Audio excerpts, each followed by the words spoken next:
আসসালামু আলাইকুম। কেমন আছেন সবাই? আশা করব যে যেখানে আছেন সবাই সুস্থ আছেন, ভালো আছেন এবং আমরাও সবাই সুস্থ আছি এবং ভালো আছি। আর আজকে আমি চলে আসছি আরেকটা নতুন ডিশ নিয়ে। এটা খুবই কমন একটা ডিশ, সেটা হচ্ছে চিকেন বিরিয়ানি।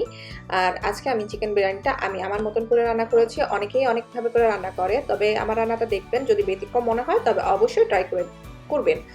আর কথা না বাড়িয়ে আমি প্রথমেই চলে যাচ্ছি যে আমি আজকে কি মসলা ইউজ করেছিলাম আমার এই রান্নাতে।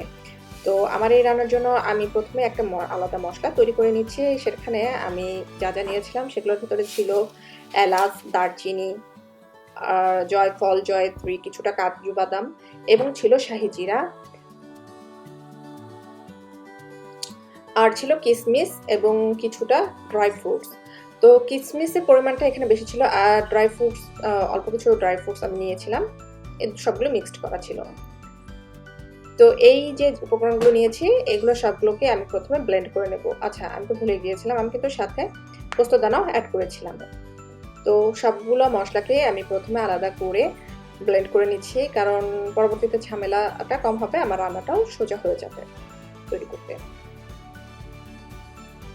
মশলাটা আমার ব্লেন্ড করা হয়ে গিয়েছে। এখন আমি চলে যাব মূল রান্নায়। তো আজকে চিকেন বিরিয়ানি তৈরির জন্য আমি নিয়েছিলাম চিকেন লেগ। আর চিকেন লেগগুলোকে আমি প্রথমে ভালো করে ধুয়ে সাথে দিয়ে আমি লেবু এবং লবণ দুটো দিয়ে মাংসগুলোকে প্রায় আধা ঘন্টার মতন ম্যারিনেট করে রেখেছিলাম। দেন এখন আমি ভাজছি। আর ভাজার সময় অবশ্যই খেয়াল রাখতে হবে বেশি যেন ভাজা না হয়, হালকা ব্রাউন কালার হলে নামিয়ে ফেলতে হবে। আমি আজকে যে চিকেন লেগগুলো নিয়েছিলাম এগুলো ছিল বেবি চিকেন লেগ, যার কারণে আমি আর এগুলোকে আলাদা করিনি, একসাথে রেখেছি। শেষ। এখন আমি এই পর্যায়ে ওই একই ফ্রাই প্যানে ভিতরে যে পেঁয়াজগুলো কেটে রেখেছিলাম পেঁয়াজগুলো দিয়ে দিচ্ছি। এখানে আমি ৪টা পেঁয়াজ, বড় বড় ৪টা পেঁয়াজ ইউজ করেছি। আর এই রান্নাতে কিন্তু আমার পেঁয়াজের পরিমাণটা অনেক বেশি লাগবে। এবং আমি এক চুলায় পেঁয়াজটা ভাজছি এবং অন্য চুলাতে আমি পেঁয়াজ বেরেস্তা করছিলাম। তো আমি বেরেস্তা করাটা দেখাতে পারছি না, এটা আমি হয়তো বা অন্য কোনো রেসিপিতে শেয়ার করব।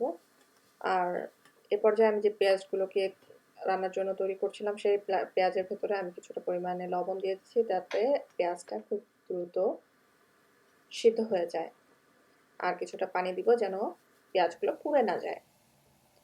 আর এ পর্যায়ে আমার একটু কিছু সময় ১-১.৫ মিনিটের মতন কষানোর পরে আমি এর সাথে যেটা অ্যাড করলাম সেটা হচ্ছে হেভি ক্রিম। হেভি ক্রিমটা এটা আমি বাসায় তৈরি করেছি। সেটা হচ্ছে দুধের সর গুলো বেশ কিছু দুধের সর ছিল এবং দুধগুলো ঘন করে জ্বালানোর পর যে দুধটা ছিল সেটাই আমি ইউজ করেছি। আমি বাজারে কেনা হেভি ক্রিমটা ইউজ করিনি।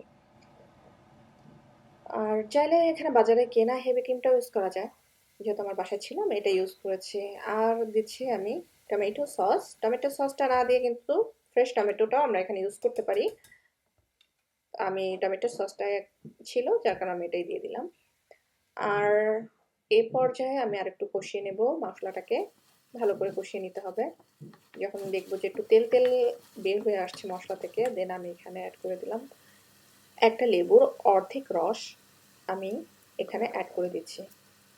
আর এই রান্নাটাতে আমি কোনো টক দই ইউজ করছি না। আর টক দইয়ের বদলেই আমি কিন্তু ক্রিম আর লেবুর রসটা দিচ্ছি। যদি টক দই ইউজ করা হয় তবে ক্রিম আর লেবুর রসটা স্কিপ করলেও কোনো অসুবিধা নাই। আর ইউজ না করলেও কোনো সমস্যা নেই। আর হচ্ছে এখন আমি যে মশলাটা তৈরি করে রেখেছিলাম সেই মশলাটা এখন আমি এখানে অ্যাড করে দিচ্ছি। তো মশলাটা কিছুটা জারের ভিতরে রয়ে গিয়েছে। আমি জারের ভিতরে কিছুটা পানি দিয়ে ওই পানিটা দিয়ে মশলাটাকে ভালো মতন কষাবো।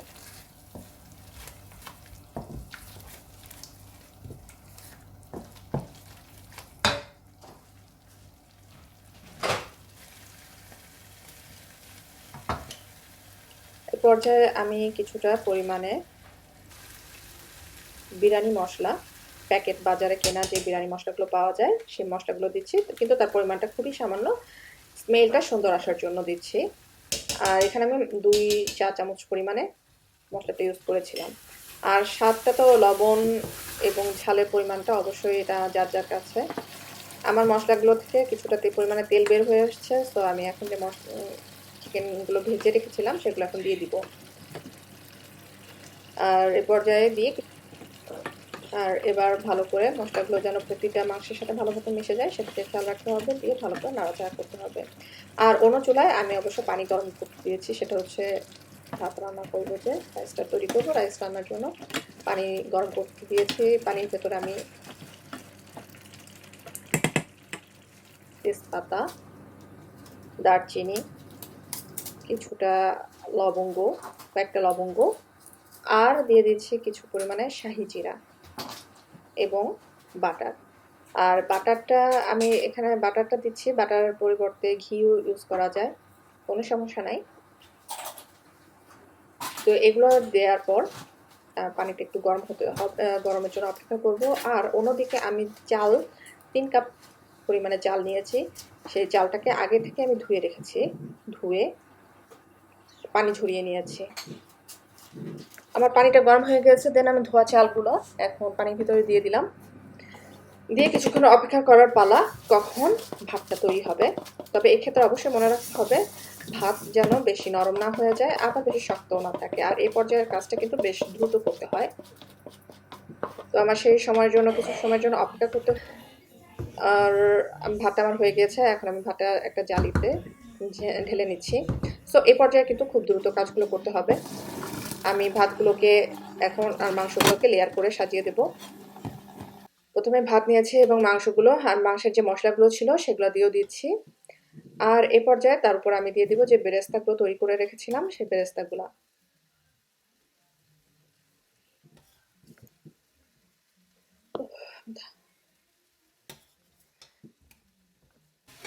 আমি বাসায় তৈরি করা বেরেস্তা, কেনা বেরেস্তাগুলো ব্যবহার করা ইউজ করা যায় কিন্তু। আচ্ছা, আর এই পর্যায়ে আমি যেটা দিয়ে দিব সেটা হচ্ছে কনডেন্স মিল্ক। আমি এই পর্যায়ে যে কনডেন্স মিল্কগুলো দিচ্ছি। আর যদি কনডেন্স মিল্ক বাসায় না থাকে কোনো সমস্যা নাই, বেরেস্তার সাথে গুঁড়া দুধ এবং চিনি মিক্সড করে নিলেও একই রকমের টেস্টটা আসে।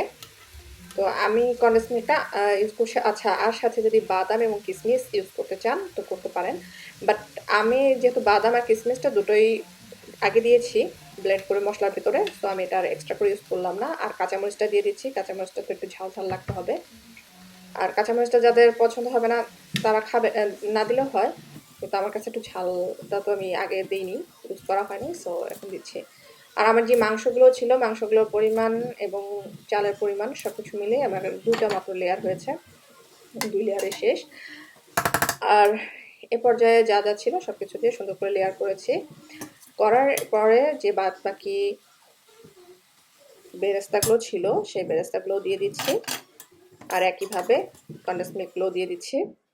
দিয়ে আমার রাইস সাজানোটা শেষ। এখন যেটা করতে হবে সেটাকে আমাকে এটাকে ভাপে রাখতে হবে চালগুলো, আর কিছুটা দমে দমে রাখতে হবে যেন চালগুলো কিছুটা সিদ্ধ হয়। আর সিদ্ধ প্রায় হয়ে গেছে, আর একটু সময়ের জন্য।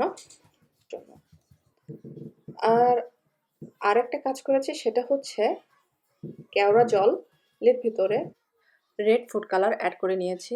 আর এই কেওড়া মিশ্রিত এই পানিটি আমি বিরিয়ানির উপরে একদম শেষ লেয়ারটা দেওয়ার পরে তার উপরে দিয়ে দেবো, কিন্তু এটাকে আমি ছড়িয়ে দিব না, এটাকে আমি বিভিন্ন বিভিন্ন জায়গায় অল্প অল্প করে ঢেলে দিব।